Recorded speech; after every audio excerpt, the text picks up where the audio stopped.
কি গরম পড়েছে। ৮টা বাজতে চললো, এখনো মহারানীর কোনো পাত্তা নেই। না সকাল থেকে পেলাম এক কাপ চা, আর না পেলাম আমি সকালে জল খাবার। আজকে আমার বাবুটাকেও মনে হয় না খাবেই অফিসে পাঠাবে। বৌমা, বৌমা,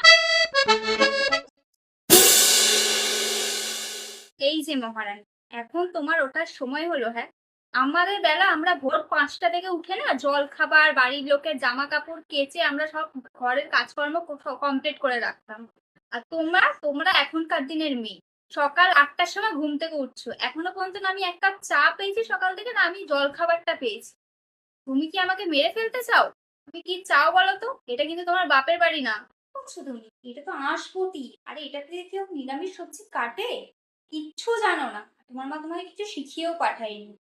এটা কিন্তু তোমার বাপের বাড়ি না বৌমা, যে যা ইচ্ছা তাই করবে। বলছি কি, সারাদিন ওই বাড়ির লোকের সাথে ফোনে কথা বললে চলবে? বাড়ির যে মেলা কাজ পড়ে রয়েছে সেটা কি খেয়াল আছে? সারাক্ষণ যখনই দেখছি তখনই তো মায়ের সাথে কথা বলছো ফোনে। এবার একটু সেটা বন্ধ করো। বাপের বাড়ি থেকে চলে আসলে অত মায়ের সাথে বাড়ির লোকের সাথে কথা বলা বন্ধ করতে হয় বাপু। আমরা বাপু এরকম ছিলাম না। তোমরা আজকালকার মেয়ে, জানি না তোমরা কি করো।